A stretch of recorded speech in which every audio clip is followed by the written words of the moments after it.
Hi guys, we are just waiting a few minutes for a few more people to join, and then we will kick off.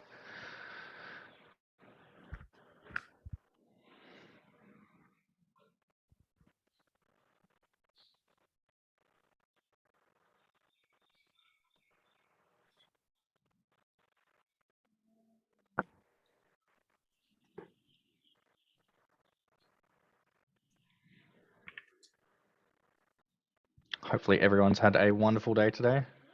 We're on Wednesday, yeah? Hump day? Yeah. Hump day, Nearly. first day of spring. First day of Wow. spring. Oh, is That's it it. first day of spring? I've lost track of time a little bit this week.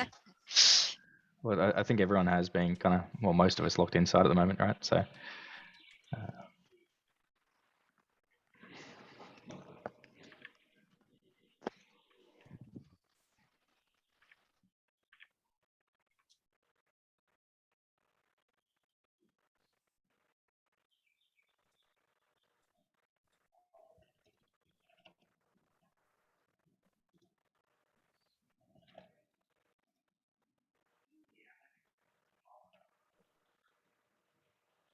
all right, we'll get kicked off, guys. So today's technical workshop is on our desktop as a service. We'll be running through the technical bits and pieces that you need to know. So for the techs that are on the line, feel free to ask any questions, well, whether you're a tech or not. Today we've got Dylan Frankie, our partner support manager, and myself. We are recording this session. As always, it will be sent out afterwards, but if you have to drop off or if you want to share it around, feel free. These technical workshops are in addition to our one-on-one training. So if you do want to sort of do a bit more of a deep dive in person, don't hesitate to reach out and we can do one of these specifically for you. All right, so on today's agenda, we're just going to cover off our solution overview, the solutions architecture, sort of how everything works from a networking perspective and whatnot, the protocols, the desktop types with VDI and whatnot, what the different choice of operating systems, backups, AV, all those sort of fun things, the different configuration options that might suit you, and that you might already be using, so your techs can understand the differences between them. As well as things like bandwidth options of when you're sizing up the environments and whatnot. At the very end, if we have time, we'll also do a demo of the solution, just sort of a run through. Cool. All right. So as an overview, our desktop as a service solution is designed for you to have complete control, right? It's designed for MSPs, right?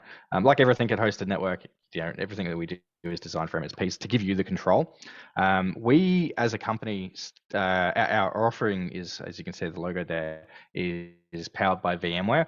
We are one of four, I think 5 providers in Australia. We're the only wholesale provider in Australia as well that offers their desktop as a service solution. And we were actually the ones that virtually came up with the reference architecture for the DaaS platform at scale in Australia. Right, so we were the first ones in Australia that could truly do VDI. Right, so not talking terminal servers or things like that, but individual virtual machines at scale. Right, so this was at a time when so we've been doing this for 10 years now, give or take, I think. But it was our first core sort of service offering. So desktop as a service, everything has been built around that, right? And anything that's real time, you think of connectivity, latency, all of that. That's why we offer connectivity, all those bits and pieces. Security, front ending the DaaS platform. A lot of or virtually all of our service offerings have been built around the DaaS play. Our platform is hosted out of Sydney, and it is highly secure and it's multi-tenanted, right? So it means that you can spin up multiple customers from it. You get full control. You're the admin of the environment. It's kind of like I touched on a second ago there. It's also very flexible, right? So it means that it can be connected into virtually anything that you want to from a networking point of view. So you can have co-located infrastructure. You could have your own services in another data center that we can connect to. We've had it where, for federal government clients, the desktops are running out of Sydney because they had, workloads out of Sydney, but their, Active Directory and, certain auxiliary services were hosted out of Canberra, right? So it really does scale. You can do tenants up to this. We sort of support some clients that are up to, I think the largest one for federal government that we support through a partner, which I won't name, but is about 5,000 users.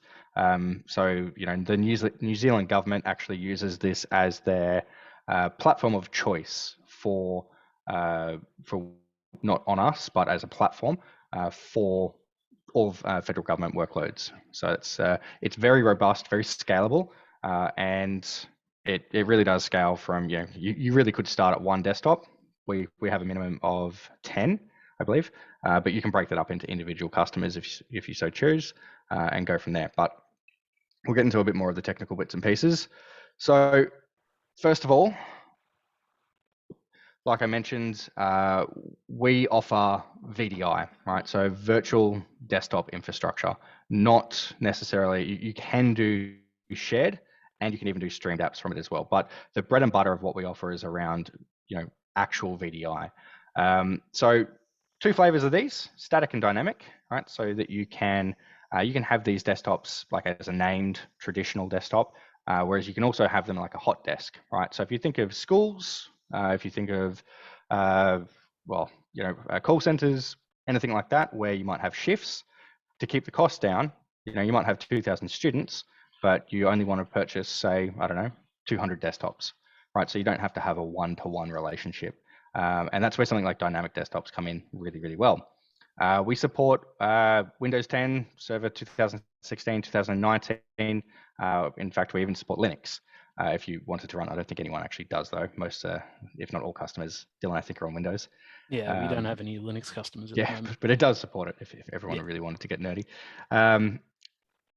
The remote desktop solutions these days have come a long way from where they first started, but we use proprietary protocols for this that is powered by the underlying VMware platform, and we'll cover the differences in a bit. But PC over IP and Blast.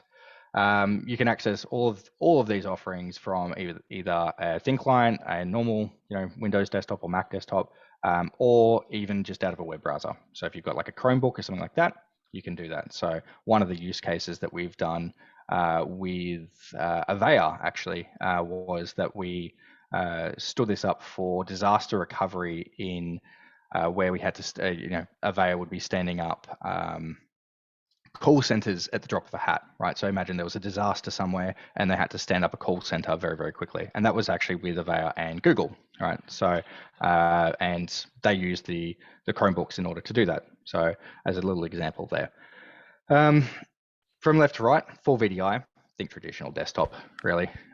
Shared RDS desktops are very much like a terminal server, but all the smarts in the back end will handle all the scaling up and down, right? So if all of a sudden you need to add extra users, it will handle all of the resource constraints, right? So if let's say you're adding an extra 50 users one day and then 50 extra users the next, it'll automatically load balance the users out, spin up new RDS servers, all powered by the PC over IP or the Blast protocols to give that better user experience. And last but not least is published apps. If you're familiar with Citrix XenApp, or remote app, it's the exact same thing, right? So all tied in there, but you get the extra protocol benefits and things like that. One of the big benefits to our MSP partners is that the solution, we take care of all the headaches behind the scenes, right? So if you've dealt with Citrix or if you've dealt with VMware Horizon View, so that's the sort of the on-prem version of what we offer, there's a lot of moving parts behind the scenes. Whereas with our solution, you don't have to worry about any of those. You really just need skill set around Windows, group policy, Active Directory, etc. If you can support a standard desktop environment in an on-prem, you can support this. The skills are entirely transferable, right? So you don't need any extra certifications. You don't need any extra, VDI skill sets. Whereas traditionally, if you're going to stand that up, you kind of had to be a VDI expert to, size it and get it optimized and all of that. But because we deliver this as a service to you, we take care of all those bits and pieces. Anything I'm missing there, Dylan? Just with the RDS streamed apps, the only extra thing it does still require is the TSCals. So you do still need a RDS licensing server. Correct. Yes. So our price book is based off the VDI offering, whereas if you want to do the shared desktops or the streamed, it's a POA quote. So we can provide that licensing, or you can bring that yourself under SPLA on SPLA. All right. So that's the next one. So like I sort of covered a moment ago, it's the VMware Horizon DaaS offering. So, and underneath the hood of that is entire VMware Enterprise Plus. So we get all the, all of the, if you're familiar with VMware, all of the high availability, all those bits and pieces are built into the platform, right? So if underlying compute fails or anything like that, it's fully redundant. I mean, these days you'd expect that, but it's you get everything included in that for a single sort of price point per month per desktop. Okay, so a little bit about the underlying infrastructure. Now, we actually brought the company SolidFire to Australia. So we launched them in Australia originally, and NetApp have now bought them for a tidy $1.2 billion. So this is actually now NetApp, but we launched them in Australia. And this is one of the pieces that was tied into the reference architecture. So VMware, when they launched their own public cloud, used what we did here. So all the underlying storage is flash, first of all, right? So if you think of opening and closing desktops, it's like everything's got their own dedicated SSD. You expect that in a laptop these days, so you get that in the cloud environment. From a redundancy point of view, though, it's not. We don't use dual controller architecture. We use a distributed architecture approach, right? So if you think of how Google and Facebook, it's the same storage platforms that PayPal use and eBay as a company, right? Very robust, very resilient. But the reason that we went with this option was that it stops the noisy neighbor system or symptoms of what VDI comes with. So if anyone's ever actually done a VDI deployment themselves, you'll know that if you've got 2,000 desktops all starting up in the morning, 9 a.m., everyone's logging in, you suck the IO resources from the underlying storage very, very quickly, right? As a service, you don't have to worry about that with us, right? Because we protect each tenant using the storage quality of service options that our storage provides us. And you can sort of see a little graph there. So each tenant is protected. So that way, you're getting guaranteed performance from the storage. So a lot of multi-tenant offerings out there to date really struggle with that. Even if they are lumping them into a pool of resources, this just provides extra protection. Okay, so into operating systems. This is, I guess, the first piece of it if you're speccing up a solution that you sort of need to understand. Our default pricing includes Server 2016 or Server 2019, right? Unfortunately, Microsoft aren't very friendly when it comes to licensing. So if you choose to bring Windows 10, soon to be Windows 11, you do need to have the customer bring their licensing under software assurance or virtual device access. There is a minimum number of users. I believe it's actually lower than that now. I'd have to check with our accounts team. Is it 25 or 50? I think it might be 50. Yeah, so it is lower. And the reason for that is that we run it on dedicated compute to meet the licensing requirements. However, there is a catch, not a catch, a get around of that. If you use the Microsoft 365 with Windows Enterprise, you can get around that entirely, right? So you can have a single desktop in that case.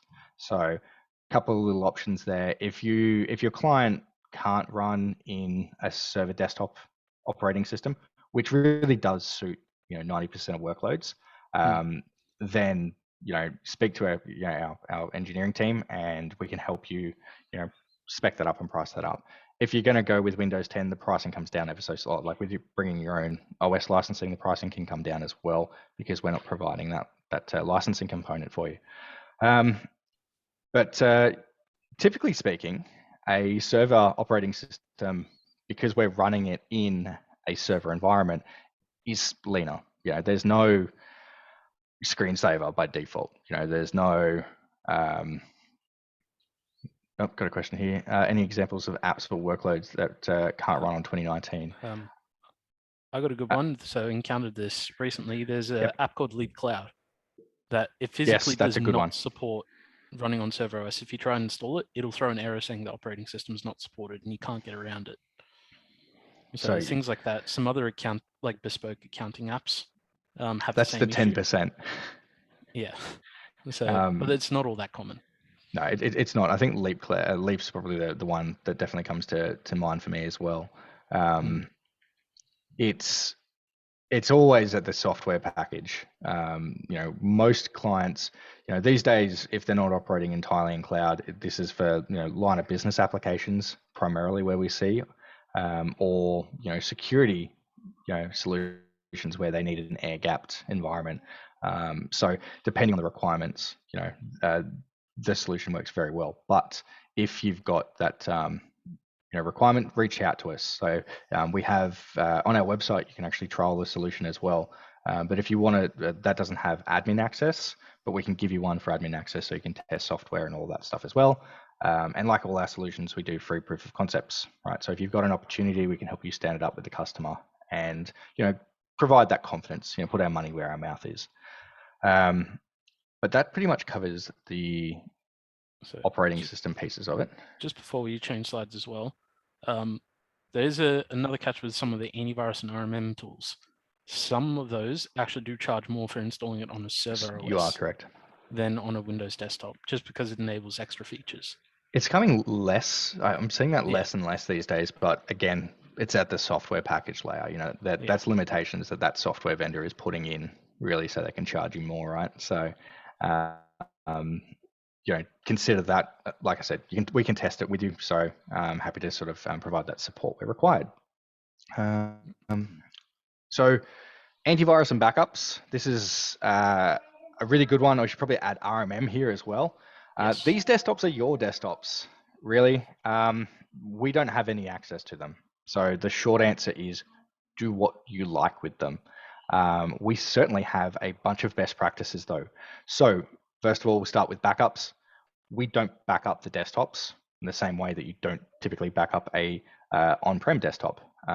These days, working from home and whatnot, it's a little bit different. Maybe you've got agent-based backups. If you want to, you can run an agent-based backup, right? If we need to snapshot a desktop for whatever reason, we certainly can do it. It's on request. So if it's the CEO's desktop and for some reason you've given them local admin and they've saved, all of their kids' photos to the desktop and you need to blow it away, we can certainly back it up. We provide all that sort of assistance, but by default we don't. But there's nothing stopping you running an agent-based backup. So we've got, we use Veeam for our backup offering. You can run the agent in there if you so choose. What we'd recommend though is that you back up the file server, right? You use folder redirection or profile disks. Dylan, what's the new tool that Microsoft made free about a year ago? The FS Logics profile disks. Yes, FS Logics. Yep. Do you want to quickly just touch on that? Yep. So one of the common issues with folder redirection is that it doesn't redirect everything like the app data folder. Whereas profile disks, it actually centrally stores it in a virtualized file on the file server. So if I was to blow away my desktop and log into a new one, as long as the gold image is the same, which we'll touch on in a moment, it is quite literally the exact same. I would not be able to tell the difference. Purely because it mounts my profile as an image rather than as a folder in a remote location. So if you use Outlook, for example, and you've got that OST file, that's it gets around that as well. It gets around all of those little headaches. So it means you can quickly deploy a desktop or redeploy a desktop very quickly. So if you think of one of the benefits of our sort of offering in this case is you've got a desktop that's got maybe a virus or it's got an issue, right? Versus going to site and trying to figure it out and fix it, you just delete it and you spin up a new one. Yeah, right? In a dynamic pool, that makes the profile disk makes it infinitely easier. Yep. Because you can quite literally redeploy the entire pool. They're just going to get a random desktop and they're not going to know, as I said, not going to know a difference. Yeah. So that's a really, easy way of supporting your customers as well. So you can provide a better customer experience. Your customer is not offline. You can spin up or have a spare desktop, remap their user to a new to a new desktop via the web portal, and they log in with their normal credentials, and away they go. Happy days. They don't notice the difference. But because it's a VDI versus say a RDS or like a terminal server setup, they've got that dedicated resource, right? So if they're running an Excel report and they want to smash that, and it's just or whatever it is, a reporting software, it's only going to kill their VDI, right? And again, and that's why that from a backup perspective, because it is individual virtual machines effectively, we recommend that you back up the file server. I touched on antivirus. Go on. Sorry. One of the issues there's less of the problem of, oh no, my VDI suddenly run out of space with using profile disks. Yes. Because nothing for the user profile is stored locally. Yep. It's all inside that virtual disk. So I mentioned antivirus and RMM. Like I said before, it's your environment. Run whatever you like. We don't include it. But the reason that we don't include it is because every second person uses something different. And so it's not up for us to pigeonhole you in a particular area. If you've got skills in I don't know, WebRoot or versus Sentinel-1 or whatever the case is, whatever your flavor is, you can run it. Same with RMM. Manage these desktops in the exact same way that you would a traditional environment. That way you can if they're static and you want to do patch management and whatnot via your RMM, you can do that. If they're dynamic, like Dylan said, you can just update the entire pool and away you go. Sorry, I did keep jumping in. One little catch with RMMs, because this actually came up recently, is when you're using dynamic desktops, you want to be careful with how your RMM identifies the desktop. Because if it identifies it off the unique ID inside Windows, that'll be fine. But if it goes off the MAC address or, say, an installation ID, when you redeploy a dynamic desktop, those two numbers might change. Like, they may not always change, but if it does, all of a sudden you're going to get duplicates or things aren't going to connect properly. So you just want to test it to see if it's going to work properly with dynamic. Cool. Good note. I've got here that the profile disks and whatnot could be stored on our infrastructure as a service, right? So that file server I mentioned before, that can be anywhere.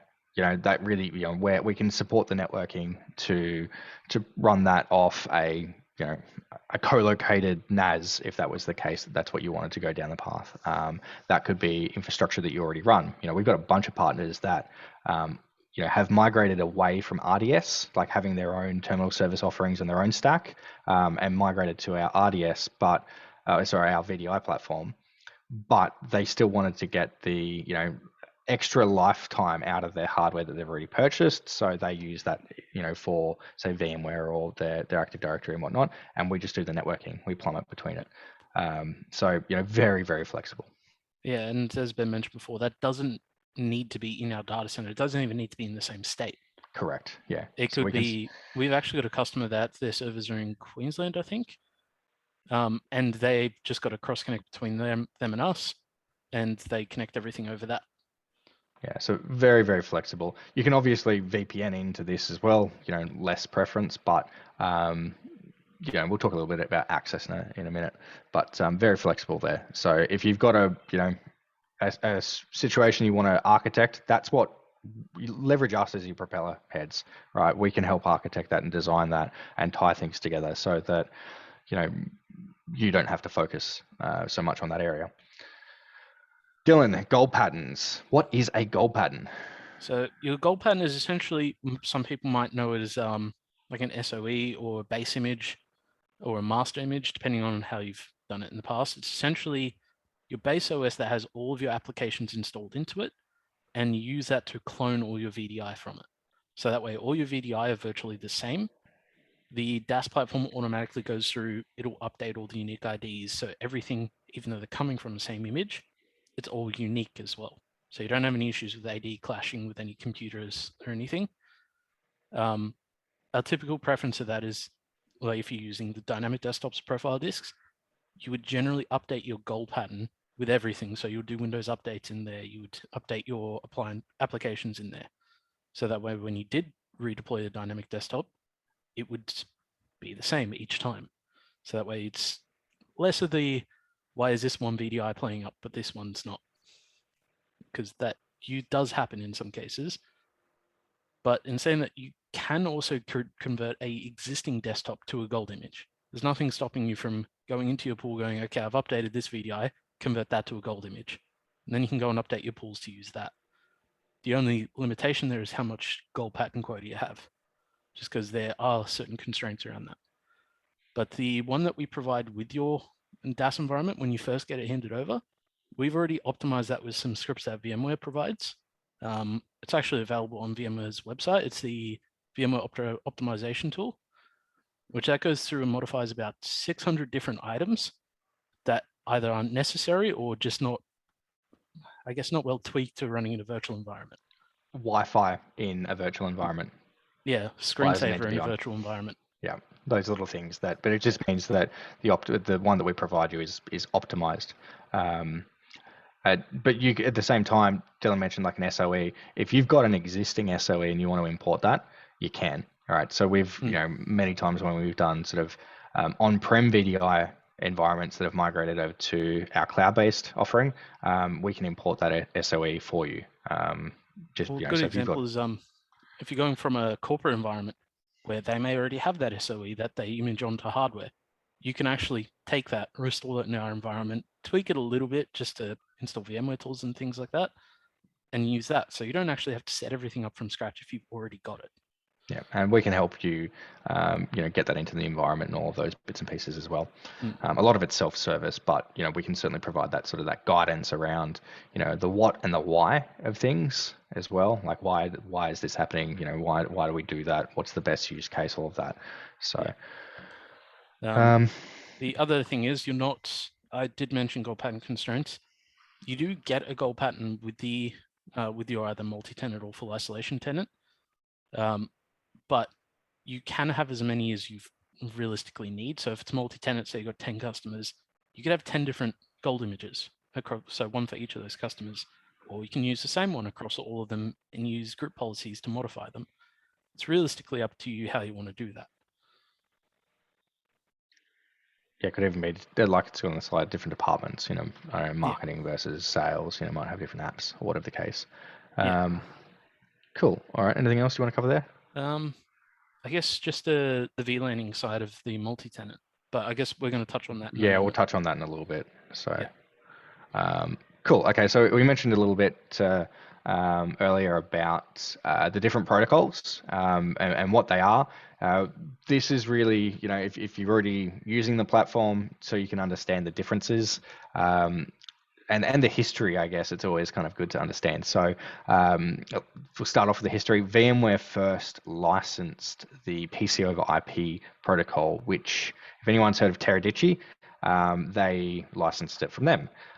It was the best protocol by far. It was like if a lot of the thin clients and the zero clients actually have Teradicci hardware in them.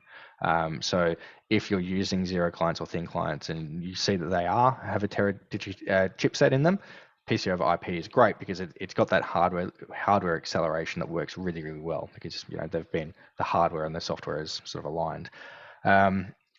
Both protocols support multi-monitor. The catch with Blast though is that if you're using a web browser version, it's the web browser, right? So realistically, it's one monitor. PC over IP, the performance is significantly better over anything like RDP or anything like that. So if you're familiar with remote app or anything like that, PC over IP or Blast is going to have a lot better performance in terms of like screen tearing, video, things like that. All of that, you can watch a YouTube video in here in the environment if you've got the right bandwidth and the CPU to decode the protocol. So both protocols get encoded at the VDI level. And then, if you're running a YouTube video that's full screen, we'll cover a little bit of bandwidth as well, but it's going to use more CPU of the VDI to encode it. And then it's going to use more CPU at the other end on the client to decode it. So as an example, you might have a, three monitor setup. If only a pixel is changing, only a pixel is being transmitted, right? There's no data is being transitioned apart from that one pixel, right? But and this is the same for both protocols, but if in the event that you're watching a full screen video, you're pushing a lot more, right? So there's a lot more processing. So if you've got, an old like client side, right? So one of the use cases of this is to leverage older hardware, right? So if you've got not so much Windows XP, I wouldn't recommend that these days. Oh, But please don't. but if you do have older hardware that you want to sort of push out that life cycle of it to using our DaaS platform kind of help extend that. The CPU, or if it's a cheaper client or zero client, its CPU may not have enough to decode full video, right? So the protocols, regardless of which option you go, can do it, but it's about the CPU of the encoding and decoding process of it. Both of them support your USB redirection, local printer, all those sort of fun things. With Blast though, again, if you're in a web browser, there are certain limitations of that, right? So we just keep that in mind. If you the web browser is great if you're going to go to. The example I usually give is the Qantas lounge, but it's not so much relevant at the moment. But if you're working from like a firewalled environment that you can't connect back to the Horizon View client, the HTML version will get around that because it's going to use 443, right? Ports 443, so it's going to use standard web protocols. So it's quite handy for those sort of bits and pieces. Blast, it's a little bit of history. Blast is VMware's own protocol. So it's the newer protocol. It's if you're going to be using GPU powered offerings, which we'll cover a little bit in here as well. But so if you're going to be doing AutoCAD and things like that, we talk AEC and education is a big space for DaaS because we can do the NVIDIA GPUs underneath. Then Blast Extreme is actually the protocol that we recommend, and you can set that as a default. But just so you understand the differences, that there are two different options. Again, PC over IP these days, it's really if you've got that chipset in there, right? So if you've got that chipset in your hardware, then you kind of want to lean towards that because you're going to get extra performance in terms of the decoding. In terms of functionality, these days they're pretty similar, apart from the web browser, and that's just due to the limitations of the web browser itself. Dylan, anything you think I've missed? Just one thing with the Blast protocol. It is, I guess, the more quality of the two protocols, but in saying that, it also uses a lot more bandwidth. So if you're watching a video in there, Blast will look a lot better than in PC over IP, but it'll also use twice as much bandwidth to do that. And that also means twice as much CPU and things like that. Yeah, cool. Good point as well, because when it comes to the optimization of the protocols, right, just knowing which one to use is one thing, but you can actually, using group policy, you can tailor the experience of each group, right? So if you've got clients connecting in from, on the road where, reception isn't going to be as good and they don't have as much bandwidth, you can decrease things like the max amount of bandwidth or the frame rate, those sort of things. You're putting limitations on there that are going to impact user experience, but it might be for a justified reason, right? Whereas, and you can do those group policies depending on where they're connecting from, and also, the users, the desktops, all sorts of stuff. So, there are flexibility within that, so that you can put limits on it, right? So if you've only got a small branch office with a basic NBN connection that's maxing out at 50 megabits, then you might want to put some limits here and there.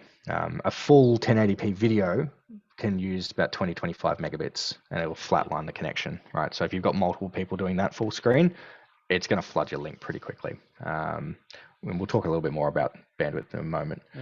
And just one last thing before we change is on the security topic. So using those same group policy templates that Ben mentioned, you can actually control the level of security. So you say that you have to enforce a certain level of SSL security, and then you allow certain devices to be redirected. You can get very granular with it. We actually have a few customers who they didn't want their staff to be able to redirect standard USB storage devices. And just purely because they didn't want them to be able to say, if they got fired, all of a sudden copy all the data off and then run off with it. So they just flat out didn't allow USB devices to be directed or local directories to be passed through, things like that. But you can do that on per desktop or per user basis because it's just group policy.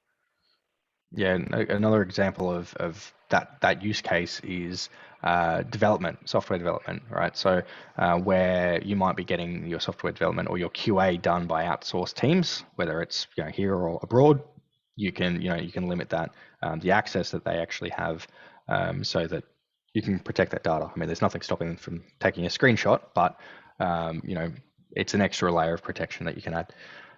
Some people don't care so much, but it's Tends to certainly be an option. more medical or pharmaceutical people that care about it a little more. Yeah, there's some cool use cases with the DaaS platform of even like with the GPU powered, where medical clients, in the operating theater are actually powered by the platform, and they're doing real time manipulation and doing surgeries with stuff coming from the this sort of stuff. So it can be used in some very creative use cases. But anyway, I digress. All right, so the first portal, right? So there's two types of portals with our platform. There's what we call the desktop portal, and I'll slip to the next slide, and the enterprise portal. All right, so you can sort of see the screenshot difference there. Very straightforward. One's the client portal, one's the admin portal. The naming conventions are just what VMware call them, which is what we call them. But very quickly, the desktop portal is where you can connect from, right? So if you go to the website for it, and which is customized to that tenant or your organization, so you can white label it, you can stick your logo up there, that sort of stuff. This is where they're going to see the desktops. I'm going to draw my screen. So you can see here, you've got desktops, right? And these are all dynamic. Or actually, this one's first dynamic. Two Yeah, static. And that you can be mapped to multiple desktops. And you can also, this is an example of apps being published, right? So if you've only got a single application, maybe it's a legacy line of business application that you just want to publish, you can certainly do that. This can be accessed from a custom URL, right? So it could be like, VDI or DaaS or cloud.yourdomain or the customer's domain. So it's entirely can be branded and accessed via your environment. We'll talk a little bit about these in a second as well when we talk about the architecture. Just getting to the next slide. The enterprise portal or the admin portal, this is where you manage everything from, right? So it's where you're going to spin up your desktops, you're going to manage your goal patterns. This can also be white labeled if you want to share admin access. You can do roles-based administration. So you can have certain users that have admins, certain users that can only do certain things like reboot or power on desktops, that sort of stuff, manage power state. So if you're doing like co-managed IT, this is a really handy way that you can sort of give certain control over to the internal IT team. Users can obviously power manage their desktops and whatnot as well, but you get some extra control from here. Conscious of time, so we'll move on a little bit. So we have two types of configurations, and this is sort of the high-level architecture of how we would recommend them be configured, right? So we've got what we call Supertenant, and slipping to the next. Whoop. Supertenant. Did I skip a slide there, Dylan? No, full isolations after Supertenant. Oh, sorry, it is. Yeah, the slides are further on. So we have two types of configurations: Supertenant and full isolation. Supertenant is where you're sharing or centralizing your network resources, Active Directory, DNS, NTP. It could even be file server. It could even be database servers and whatnot. Each tenant is separated logically into their own VLAN, so they can't talk to each other, they can't see each other, so they're secured. Customers can still run workloads that are dedicated to them in their VLAN. And from the portal perspective, when you provision desktops, when you're creating a pool of desktops, because we pull them together, you basically choose the VLAN, and they have a friendly name. So if you're not too technical with VLANs, it's just the logical separation of those desktops. But know that they are secured from each other. You still have to handle firewalling and things like that, and we have best practices around that, so we can certainly help you there as well. But the advantages and disadvantages quickly. The advantages of this is really around centralized management and therefore cost, right? So you're reducing the amount of infrastructure that you need. You're reducing the amount of places that you have to maintain or train, document, all of that. fantastic to be able to spin up a new customer very, very quickly. You onboard someone and you can get them up and running very, very quickly, versus a full isolation where you've got to go through a bit more setup. But the disadvantages are that they're not necessarily ideal for complex configuration. And when we sort of say complex configuration, it also comes into security as well, right? So there are certain customers that will have compliance requirements, legal, medical, etc., whereby they need everything dedicated to themselves, whereas so Supertenant isn't, ideal. Most partners run this particular, offering, and you can actually tie into this sort of setup. You could have Citrix, you could have plain old remote app. You can have all those different bits and pieces, and our DaaS platform can just hang off that. So an example of your Active Directory layout and things like DHCP scopes are there. So whereby you've got sort of an OU for your DaaS clients, and then you break it out from there. Each of the desktops are going into their own pool. The security groups and whatnot are all isolated to them, so you can control everything from group policy very friendly. Everyone gets broken out into their own subnet. They're firewalled apart from each other, so they're not just logically separated, they're firewalled, so they can't talk to each other either, and they can only talk to the DMZ, which is where your centralized servers are, on the ports that they're allowed to talk on. Anything else you want to add there, Dylan? I guess just to mention with the firewalling we keep mentioning, that doesn't have to be a firewall managed by us. That can be your own co-located FortiGate firewall. It could be a Sophos router.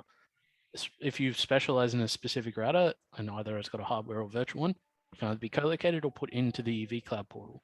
Because all these VLANs can be pulled into vCloud, so you can manage all the dedicated VMs. Like if, say, Sydney City Council in the list there had a SQL server, you could have it in their network, so that way it's secured. So again, we can be pretty flexible about that. And it could also just be a VLAN straight across to, say, across connects.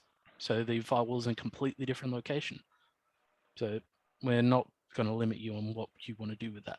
So you can create a perfect solution for the customer. A good example, because we have a lot of partners that run, say, Sophos or whatnot, or pfSense or MikroTik as virtual appliances in our vCloud offering.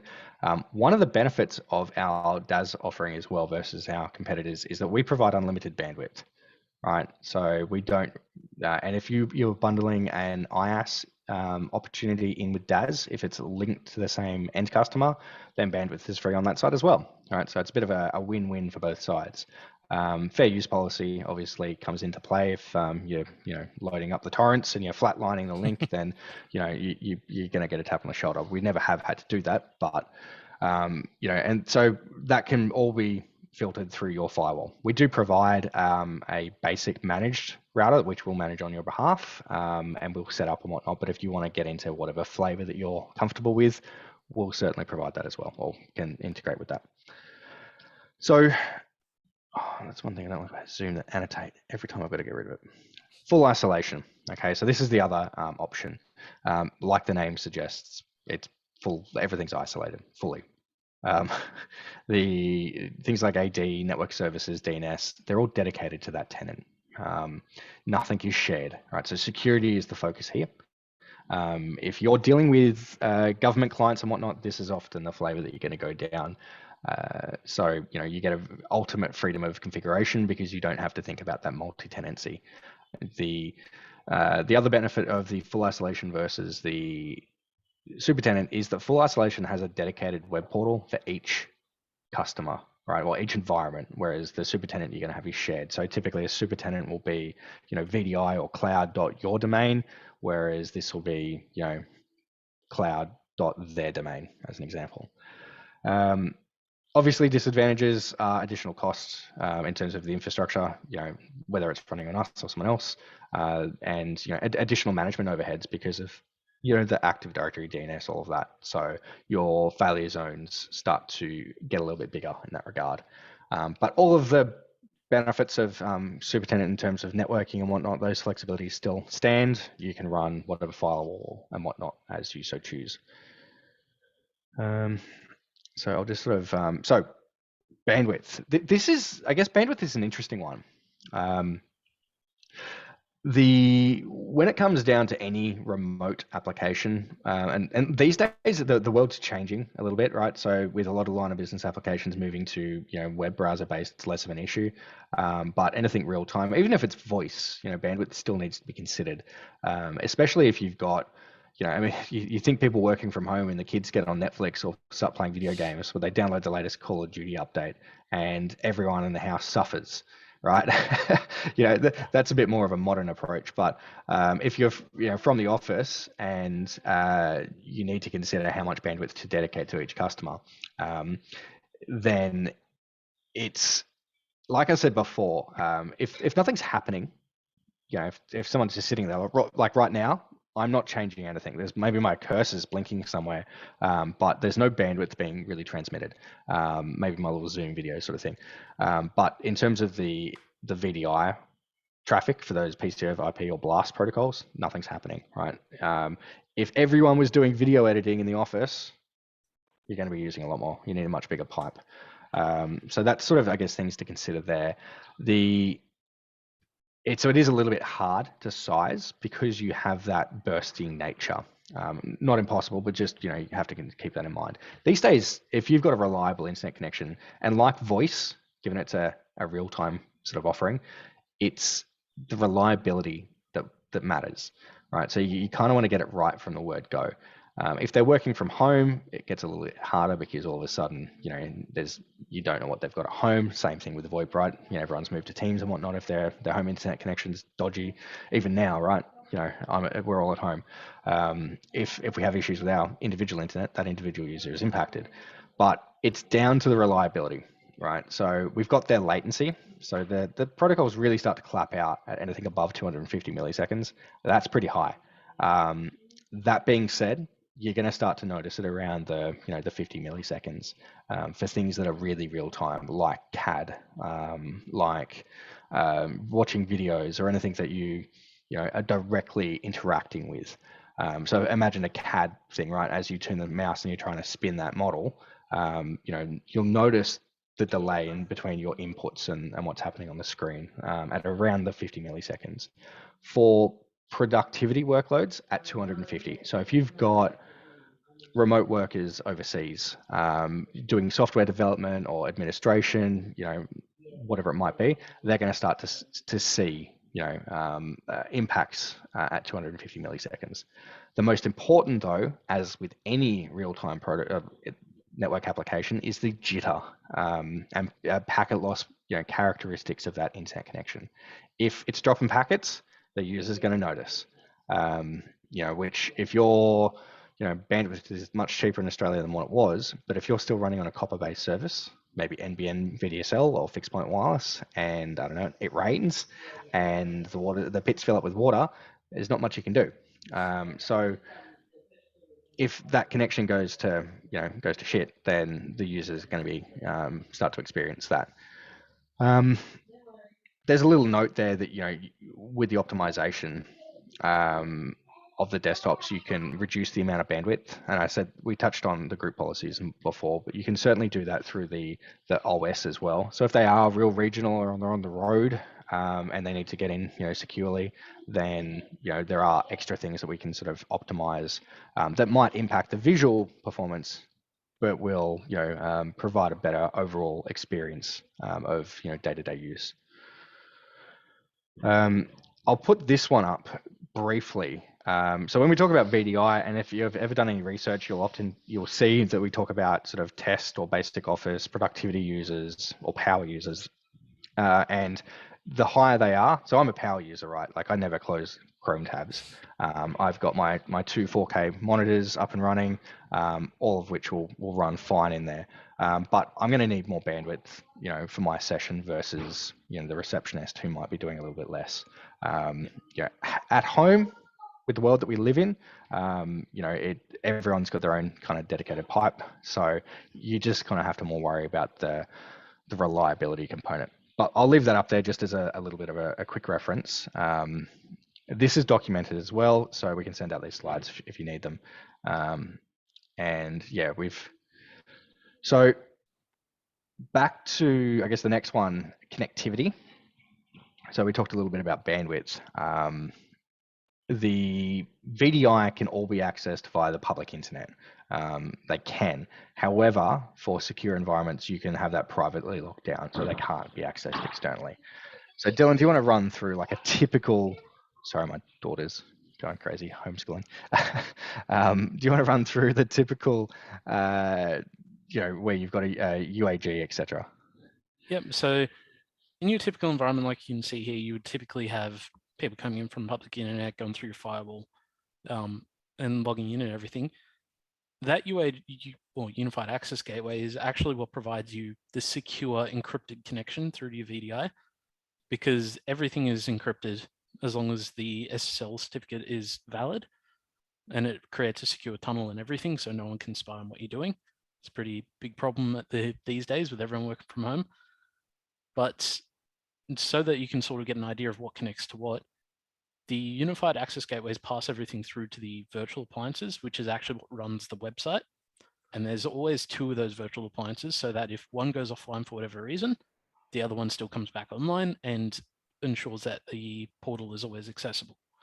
And they're dedicated to each environment. Each environment, yep. So if you've got a Supertenant, you would share one HA pair between all your customers. Whereas if it was, say, you had 5 full isolation tenants, you would have 5 pairs of these. And these are managed by us, so we ensure that all the storage is good, the performance is good, and everything like that. If there is ever anything wrong with it, we will deal with that, so you guys don't have to deal with that headache. Yeah, we patch them, we take care of all of that for you. Yep, and those virtual appliances communicate with your Active Directory. So in fact, you can actually, we have a few customers who do this, lock down your firewall so that traffic can only come from certain IP addresses to the Active Directory because they're a little bit security unconscious. But once everything is authenticated, it just goes straight from firewall through the UAG into the VDI. And in saying that, if one of these guys goes offline, the virtual appliance, it doesn't actually impact live sessions. So if those two would completely go offline, everyone would be able to keep working. And that's probably a big thing. The availability in terms of them going offline isn't very, that's obviously not very common, but the use case there is when we're doing maintenance.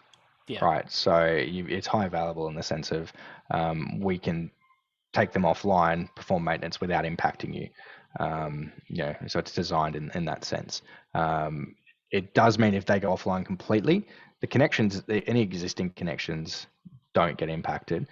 New sessions do. But again, this is something that they're very, very robust. So yeah, it rarely happens. And usually if there is something we need to do on there, we can take one down and the other one will immediately take its place, do whatever we need to, and then essentially swap it to repeat the process. So they're very, very smart and robust of the way they work. And as it says there, you can even tie these into WAN services. So you can have even an internal, just say my home internet was connected into the data center. I could have an internal route straight to that unified access gateway. I don't need to go through the firewall or go through the public internet, which might provide an even better connection. And that's one of the reasons that we actually offered connectivity in the beginning, right? Was because we wanted to improve the performance of our real-time services. Desktop as a service being the initial one, and so we started offering ADSL back in the day, and so it was on net, right? So the traffic doesn't leave our network; it stays on our network, and it doesn't matter where you are in the country. We have data centers across Australia. And we own and operate our own network. So we have control, we have visibility, and we have responsibility of the experience that you're getting versus us passing the buck. If you've got one of our links, we can actually investigate it and we've got that responsibility to get it fixed for you versus, if you've got a connection with Telstra and they're coming in via the public internet, anything that goes via the public internet, we can't control. All right, so if you've ever done a trace route, you'll see there's a lot of different hops. Every hop is a different device. They're likely, depending on the path, it could be going through multiple different carriers to get to us. Whereas if it's an on-net connection, you're not going through those hops. It's a much more of a 1 to 2 hop relationship between them, our pop in whatever state, and then your router. So the latency is going to be lower. The failure footprint is going to be lower. The experience will be better and more secure. Yeah. Regardless of connectivity, if you want to use co-location or anything like that, again, we can connect you in to any of our POPs. If you're in any Brisbane, Sydney, Melbourne, Perth, regardless of the data center provider, basically, we support both physical cross connects and virtual cross connects from companies like Megaport, IX Australia, NextDC via Axon, Equinix's platform. We can take connections via all of them. So very, very flexible. Cool. Okay. Dylan, I think the next one is a bit of a solution. So do you want to just, I'll stop sharing. And if you just want to quickly run us through the admin portal and just go over the basics there. Yep, I'll definitely do that. I'll just share my window.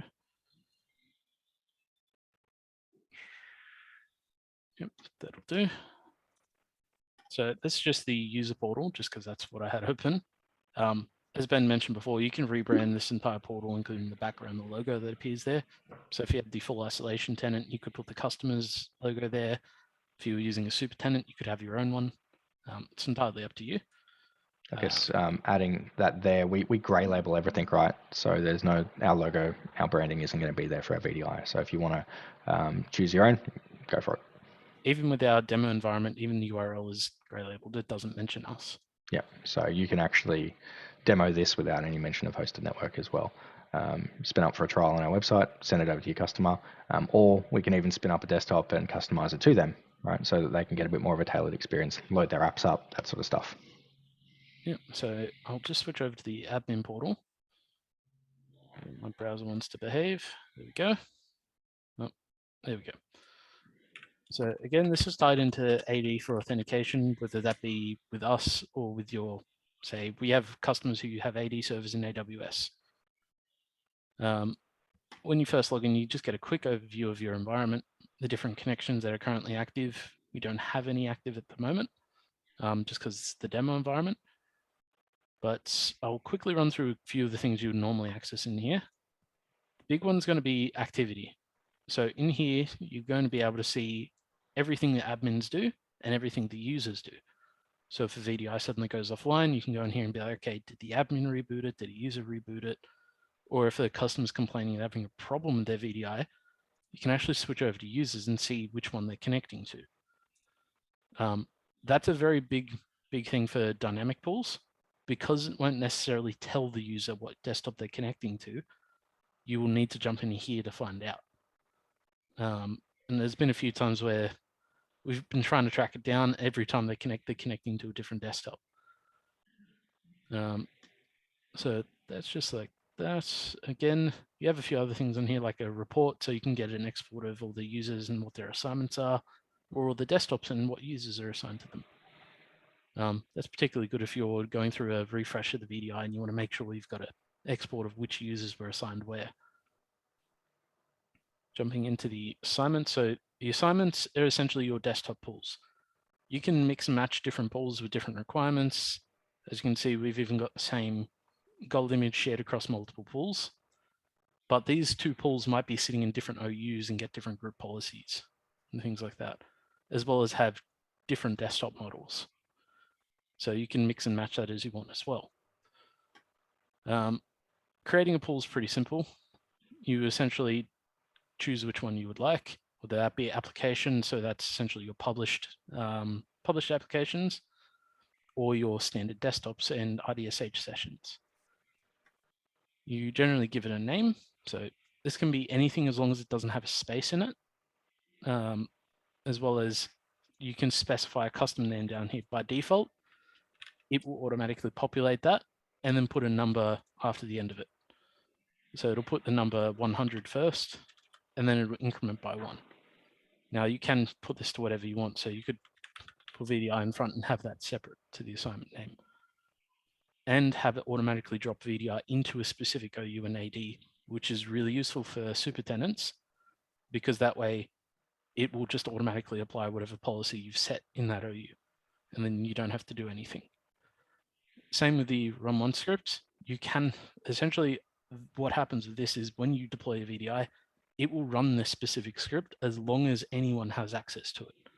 So it needs to be accessible by anyone inside the network. Typically, we see people put that in the C drive of the gold image.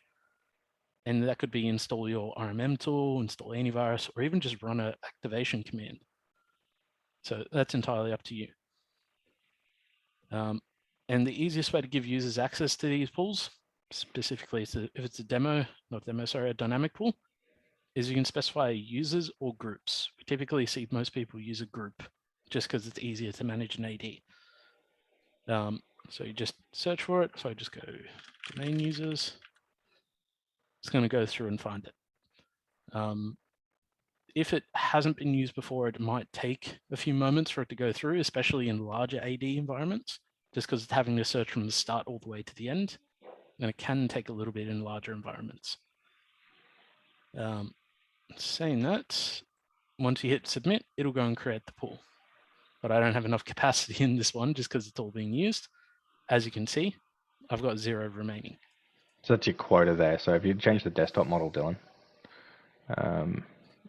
So I have no free Oh, resources. no, in that's here okay. at I all. just wanted to sort of, if you just go desktop and just drop the desktop model down for me. This. So when you purchase quota from us, you're basically purchasing it based on the CPU and RAM of the VDI, and it's quantity based. You can go into our partner portal. You can increase, decrease.